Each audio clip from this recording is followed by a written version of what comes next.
All right, finally, here we go. Today, the most highly requested video.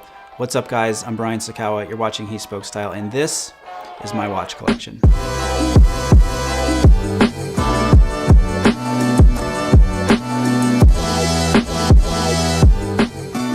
So people always ask me, when did I first get into watches? And I don't really have a good answer to that. I do remember always being intrigued with watches. I can't really pinpoint what the fascination was.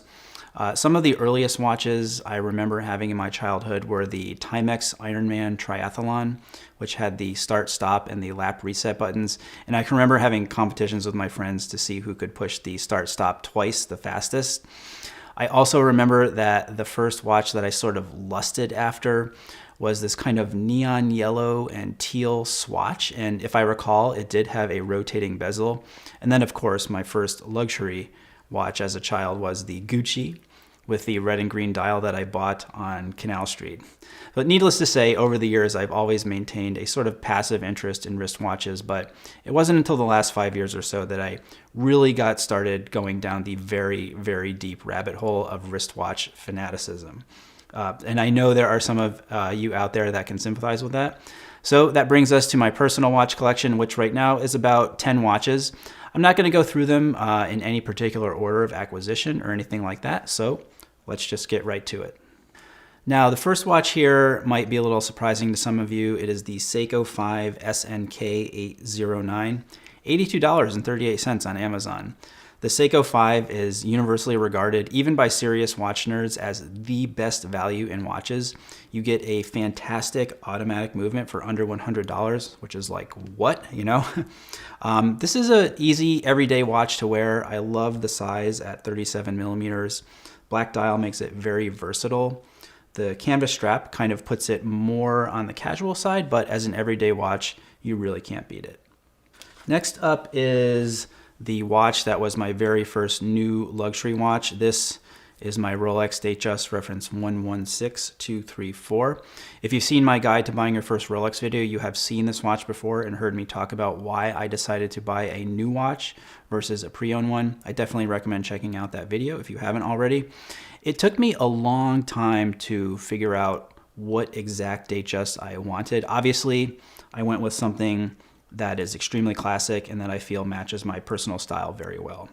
This is the 36 millimeter version in steel and white gold, silver dial, Jubilee bracelet, stick pin hour markers, and fluted bezel. This watch is very, very special to me. I got it to celebrate a milestone with He Spoke Style, and it will always be in my collection.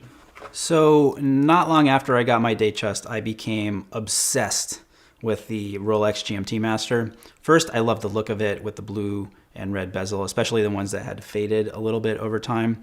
And then finding out more about the history of the watch, which was introduced in 1954 for Pan Am pilots, and that it really was and is a tool watch, which allows you to tell the time in 2 different time zones at once. So I became obsessed with this watch, and then I actually became obsessed with finding one from my birth year, which is 1977. So the watch I eventually found with the help of my friend James Lambden from Analog Shift is this one, my reference 1675 5.2 million serial number, which dates it to 1977. I love this watch. It's such a classic sports watch. I always take this with me when I travel, and I use the bezel to keep track of the time back home. I like it on the bracelet a lot, though this is not actually a period correct bracelet. I also do like to swap out the bracelet for a leather or suede strap sometimes, and a NATO strap in the summer. This next watch is the Cartier Drive. This is the original example from 2016, which was the first year they introduced the Drive. This was a very different kind of watch for Cartier, which is one of the reasons that I liked it. With this watch, they were trying to introduce something that was more specifically aimed at the male consumer, and this watch is said to have a bit of an automotive inspiration. There's a lot of subtlety in the dial of this watch that I like, the black dial version that I have especially. There's the guilloche on the inner part of the dial and the runny sub-second style. The hands almost blend in, but not. You kind of have to turn it a certain way to catch the light, which just reveals more of the intricacy of the dial. And I know date windows can sort of like divide people, but I think this is a really well-positioned and unobtrusive date window here. Very cool watch. All right, moving from a more contemporary Cartier design to a more classic one. This is my Cartier Tank Américaine. This is the 100th anniversary version, medium size, steel case, silver dial, blue leather strap, and deployant buckle. This is a very special watch to me. This is the watch that my wife gave me on our wedding day, and on the case back you can see inscribed our wedding date. I love the Tank Américaine because I think it's one of those kind of under the radar watches in the Cartier Tank lineup. It's obviously extremely classic, super elegant, and just different, you know? You see Tank solos all the time, but the Tank Américaine is one that you don't see that often, which to me makes it even more intriguing. Next up is a heavy hitter in my collection. This is, of course, the Patek Philippe Nautilus 5711, a watch that really needs no introduction. If you're into watches at all, you know what this watch is all about, and you know how difficult it can be to come by. So I've heard that there are like waiting lists of like 5 to 10 years long for this watch, and as a result, it commands an absolutely absurd premium on the secondary market. So you're probably wondering how I got this, and it's actually a pretty good story. So when my wife and I bought our house a little over a year ago, just about across the street is a Patek AD. So I immediately went in there, inquired about the 5711. Of course, I was laughed at, told the list was 60 people long, people all over the world, and this and that. And I said, all right, whatever, you know, just put my name on the list. By the way, I live across the street from you. I'm local, not just some random guy who's going to take this watch from you and flip it. So I left it there. Then over the next couple months, I'd periodically check in, stop into the shop, just so he knew that I was serious. And I remember the last time I called him was on a Friday. And then the very next Monday, he called me and said, Brian, I'm going to do you a favor. I have a 5711 here, a blue dial. If you want it, it's yours. So obviously, in complete shock, I talked to a couple collector friends of mine, and they say, if you don't take this, you're an idiot. So I had to put my money where my mouth was, and I got the watch. I would consider all of the watches in my collection to be favorites, each in their own way, but there's really something very, very special about the 5711. The design is classic, one of Genta's most famous designs next to the Royal Oak. The movement is finished exquisitely. On the wrist, it's just amazing. The slim, low profile is so elegant. I have never felt a bracelet this comfortable before.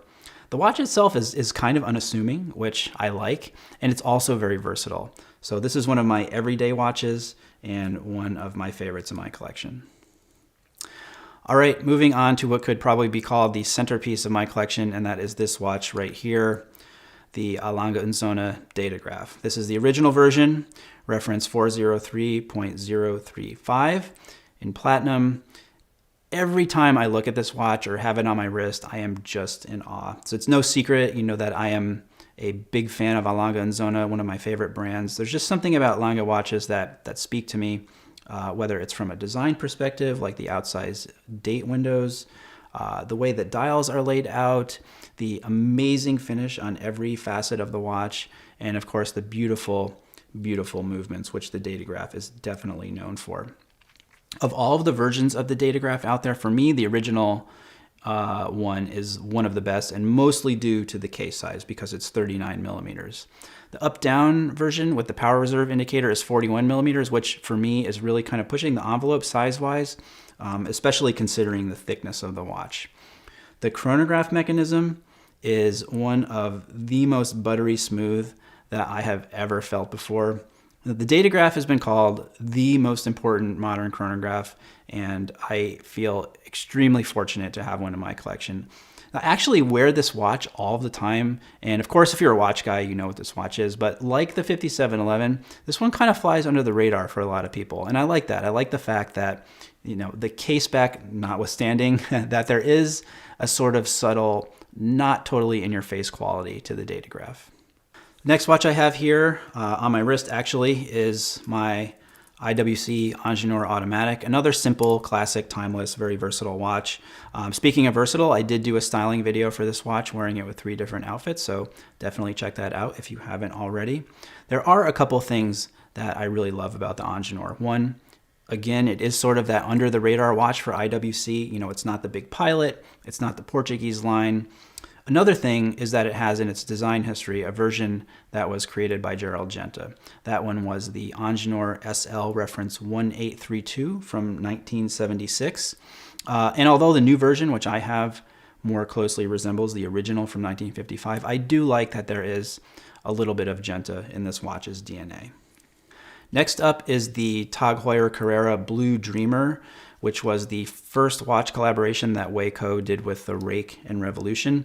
This was a limited edition of 100 pieces. I wanted this watch as much to support my friend as I did just because I think it's a really beautiful, beautiful piece and extremely unique. This watch was meant to evoke this sort of luxury, leisurely sportiness of the French Riviera with all the different blues on the dial. And I know that Wei is also a very big fan of Kinda Blue by Miles Davis, so there's that sort of inspiration in there as well. This is my summer watch. This is the one I always have on when we go to the pool. Now, one neat thing about this is I actually have number 4 of 100, which I requested. So on the case back, it says 004/100. Now, if you take off the first and the last 0, you have my birthday, October 4th. So there is also like that little bit of personal meaning in this watch to me as well. Final watch here is another collaboration. This one was between HODINKEE and Swatch. This is the Swatch System 51 HODINKEE Vintage 84. So I got this watch mostly out of personal nostalgia for the Swatch that I had when I was in 7th or 8th grade. This one is a lot more understated than the neon yellow and blue version that I had way back when, but the coolest thing about this watch is actually the case back. It's an automatic movement and it just looks so cool. So that is my current watch collection. I think looking at it as a whole, that overall it really reflects my personal style in that all the watches are simple, classic, and timeless in one way or another, even though the majority of watches in my collection are modern watches. Now, as everyone who has been bitten by the watch bug or infected with the watch disease knows, there is always that next watch that you want to acquire. So I'm no different. And I thought I would share quickly some of the watches that I would love to have in my collection someday. First, which is the absolute highest on my priority list, is a Lange 1, one of the most beautiful and perfect modern watches in my opinion. There is no other dial like this, just so unique and interesting. And personally, I'd like to have one in rose gold with a silver dial. So next, I really think I need more gold in my collection, and it doesnn't get any more gold than this, the Audemars Piguet Royal Oak 15202BA with the gold dial also. Probably not going to be happening anytime soon unless I decide to sell my 5711, which isn't happening. So anyway, a guy's got a dream. Next is the Rolex Explorer 1016. As far as vintage Rolex goes, or attainable vintage Rolex, I should say, it really doesn't get much better than the 1016. Back to the gold side of things, another classic, the Vacheron Constantin Traditionnel, but the boutique edition with a really interesting pattern on the dial. There is an interesting Cartier that I would like to add to my collection, and that is the monopusher chronograph. You don't see those that often, and I just think it's a really, really cool piece. Finally, another very practical watch for me as a frequent traveler, and that is the Patek Philippe Aquanaut Travel Time 5164. So thanks for watching, guys. Leave your comments below. Thumbs up if you like this video. Don't forget to subscribe to the channel. And until next time, thanks for watching and stay tailored.